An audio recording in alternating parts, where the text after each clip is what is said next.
যে তাদের কোথাও একটা গিয়ে আননেসেসারি ডেসপারেশন দেখতে পাচ্ছি। এবার দিল্লি থেকে যে আইএসআই চররা গ্রেফতার হয়েছে তারাও কিন্তু নেপাল রুট দিয়েই দিল্লিতে এসছে। আর ঠিক এখান থেকে আমি সুভাষিস বাবু ঠিক আগের দিন যেখানে শেষ করেছিলাম সেখান থেকে শুরু করছি, আবারও নেপাল রুট। সুভাষিস বাবু দেখুন, একটা কথা ইন্টেলিজেন্সের মানে একদম ডকুমেন্টেড ওয়ার্ড আছে, কফি শপ।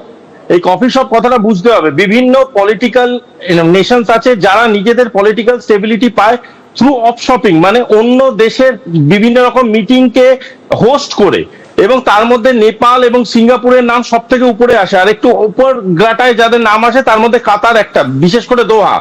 এই ধরনের দেশগুলো বিভিন্ন রকম ইন্টেলিজেন্স অর্গানাইজেশন তাদের ওখানে বসে থাকার জন্য জায়গা দেয়, তাদের ওখানে থাকার জন্য জায়গা দেয়, তাদের ওখান থেকে অপারেট করার জন্য জায়গা দেয়।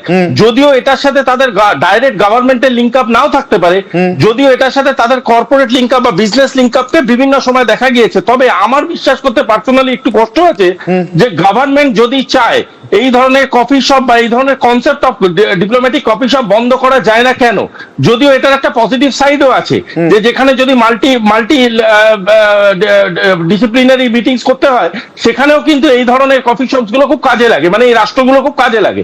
সেখানে আমার একটা কথা খুব জানার দরকার, যে যদি নেপালের মতো রাষ্ট্রের পাশে আমরা বারংবার পলিসি লেভেলে দাঁড়িয়ে থাকি, যদি নেপালের মতো রাষ্ট্রকে নিয়ে আমরা বারংবার বন্ধুত্বের হাত বাড়িয়ে থাকি, তাদের ওখানে পলিটিক্যাল ইনস্টেবিলিটি নিয়ে যদি আমরা আমাদের কনসার্ন দেখিয়ে থাকি, তাহলে it is also their duty to reciprocate in the same order we are talking. Sikkim এই মুহূর্তে ঠিক যে স্ট্র্যাটেজিক পজিশনে, সেখানে এই সায়ন্ত যে খবরটা দিচ্ছিল এয়ার ডিফেন্স সিস্টেম রাখা, সেটা কি নেপালে চীনের যে অ্যাক্টিভিটি তার একটা প্রত্যুত্তর বা কাউন্টার? দেখুন, চীন একটা এমন ব্যালেন্সের দিকে এগোতে চাইছে যেই ব্যালেন্সটা ভারতবর্ষ কোনোভাবেই স্বীকার করতে চাইছে না। তার কারণটা হচ্ছে চীন একদিক দিয়ে দ্য ফোর ফ্রন্ট অফ চীনস ডিপ্লোমেসি হচ্ছে বিজনেস বা ট্রেড রিলেটেড ডিপ্লোমেসি। যখন সে ট্রেডই করতে চাইছে তখন তার মিলিটারি মুভমেন্ট গুলো খুব সন্দেহের দিকে আমাদেরকে ঠেলে দিচ্ছে। তার কারণটা হচ্ছে তার মিলিটারি মুভমেন্ট গুলো যে ডায়নামিক্স গুলো দেখাচ্ছে, সেই ডায়নামিক্স এর সাথে তার ট্রেড মুভমেন্টের ডায়নামিক্স গুলো ম্যাচ করছে না। দুটো যেহেতু মেল খাচ্ছে না, সেই জন্য ভারত ভেবে নিচ্ছে একটা কথা, সেটা হলো precaution is better then cure. তো এই প্রিভেনশন বা প্রিকশনের যে মেজার্স গুলো আছে তার মধ্যে সিকিম একটি অত্যন্ত স্ট্র্যাটেজিক টেরিটোরিয়াল লোকেশন, এবং সিকিম এমন একটা স্ট্র্যাটেজিক টেরিটোরিয়াল লোকেশন যেটাকে বাই এনি চান্স যদি হার্ম করা যায় তাহলে কিন্তু গোটা ভারতবর্ষের উপরে তার পলিটিক্যাল, মিলিটারি এবং ইন্টেলিজেন্সের এফেক্ট করতে পারে। কারণ সিকিমের মধ্যে একটা ইন্টারন্যাশনাল আপ অ্যান্ড ডাউনের সিস্টেম আছে আজ থেকে না বহুদিন ধরে।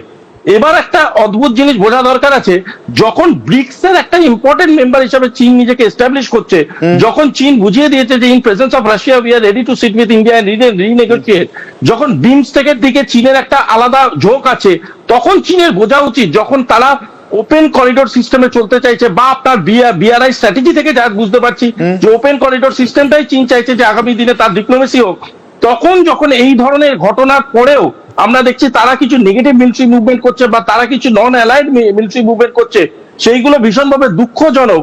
বিকজ ফিউচার অফ চীনস diplomacy will be highly monitored by Russia.